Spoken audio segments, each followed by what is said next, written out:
अस्सलामु अलैकुम वरहमतुल्लाहि वबरकातुहू। जी हाँ नाज़रीन, आज 20 नवंबर 2025 है और आज दिन है जुमेरात का। नाज़रीन, इस वक्त की बहुत बड़ी अपडेट हम आपके साथ शेयर कर रहे हैं। आपसे गुजारिश है कि आप इस वीडियो को आखिर तक पूरा देखें। नाज़रीन, बांग्लादेश की अदालत ने बांग्लादेश की पूर्व प्रधानमंत्री शेख हसीना वाजिद को इंसानियत के खिलाफ जराइम के मुकदमे में कसूरवार देकर मौत की सजा सुना दी है। रॉयटर्स के मुताबिक कई महीनों तक चलने वाले मुकदमे का फैसला बाला आखिर सुना दिया गया, जिसमें शेख हसीना को गुज़िश्ता साल तलबा की क़यादत में होने वाले एहतजाज पर क्रैक डाउन के अहकाम देने का मुजरिम करार दिया गया। नाज़रीन, ताहम शेख हसीना ने इस क्रैक डाउन पर माफी मांगने से इनकार किया था, जो पिछले साल सड़कों पर होने वाले एहतजाज के दौरान हुआ था और जिसके दौरान मुतअद्दिद लोग मारे गए थे। खबर रसा इदारे AFP के मुताबिक साबिक वजीर आजम पर जुर्म साबित होने पर उन्हें मौत की सजा सुनाई गई। नाज़रीन, कौमी टेलीविजन पर बराह रास्त नशर होने वाली समाअत में जज गुलाम मुर्तजा ने ढाका की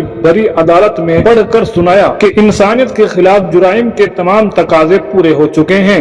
मुकदमे के दौरान इंस्पेक्टर ने अदालत को बताया कि उन्हें इस बात के शवाहिद मिले हैं कि हसीना ने जुलाई और अगस्त यानी 2024 में तलबा की क़यादत में एहतजाज को दबाने के लिए मोहलक ताकत इस्तेमाल करके बराह रास्त अहकामात दिए थे। नाज़रीन, अक़वाम मुत्तहिदा की एक रिपोर्ट के मुताबिक 15 जुलाई से 5 अगस्त 2024 के दौरान एहतजाज में तकरीबन 1400 अफराद की मौत और हजारों लोग जख्मी हुए, जिनमें ज्यादातर सिक्योरिटी फोर्सेज की फायरिंग से जख्मी हुए। फैसले पर हैरान नहीं हो। दी इंडिपेंडेंट को दिए गए इंटरव्यू में शेख हसीना से पूछा गया कि क्या वो गुज़िश्ता साल मरने वाले मुजाहिरीन के अहले खाना से माफी मांगेगी, तो उन्होंने कहा कि वो एक कौम के तौर पर हमने जो हर बच्चा, भाई, कजन और दोस्त खोया उस पर रंजीदा है, लेकिन वो इस इल्जाम को रद्द करती है कि उन्होंने पुलिस के मुजाहिरीन पर फायरिंग का हुक्म दिया था। इस मुकदमे को उन्होंने सियासी इंतजाम पर मबनी जाली मुकदमा करार देते हुए कहा,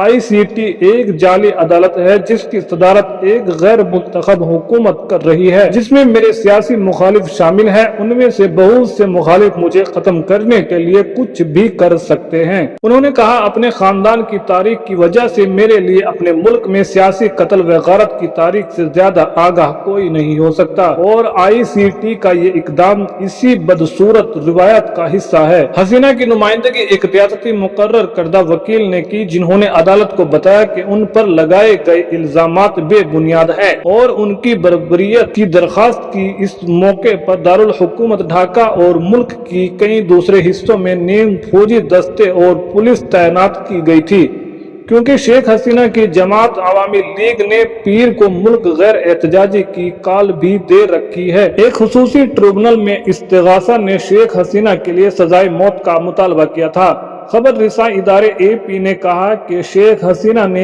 एक ऑडियो पैगाम में अपने हामियों पर जोर दिया कि वो फैसले के बारे में घबराहट का शिकार न हो। हसीना वाजिद 1981 से अपने दहाइयों के तवील सियासी कैरियर के दौरान कम अज कम 19 कातिलाना हमलों में बच चुकी है। ये फैसला एक ऐसे वक्त में आया है जब मकामी मीडिया ने इतवार को ढाका में देसी साख्ता बमों के नए धमाकों की इत्तला दी थी, जिसमें एक बम धमाका एक मुशीर के घर से सामने भी हुआ था।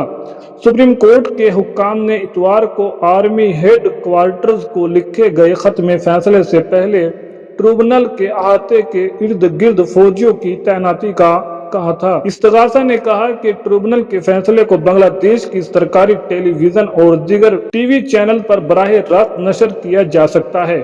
नाज़रीन, आपने सुना कि इस वक्त बांग्लादेश की अदालत ने बांग्लादेश की जो पूर्व प्रधानमंत्री शेख हसीना वाजिद है उसके खिलाफ मौत की सजा सुनाई है, क्योंकि उन्होंने एक बहुत बड़ा अपने देश के अंदर अपनी जनता के साथ, अपनी आवाम के साथ बहुत बड़ा एक घटिया काम किया था और उनके खिलाफ ऐसा करना, तो ये सजा अदालत ने दी है। आप इस बारे में क्या राय रखते हैं वो अपने कमेंट में अपनी राय का इजहार जरूर करें। नाज़रीन, आपसे गुजारिश है कि आप मजीद ऐसी ही देश और दुनिया की तमाम खबरें पाने के लिए हमारे इसी YouTube चैनल के साथ जुड़े रहे और हमारा हौसला बढ़ाएं, ताकि आने वाली आपको हर वीडियो बआसानी मिलती रहे। जज़ाकुमुल्लाह। अस्सलामु अलैकुम वरहमतुल्लाहि वबरकातुहू।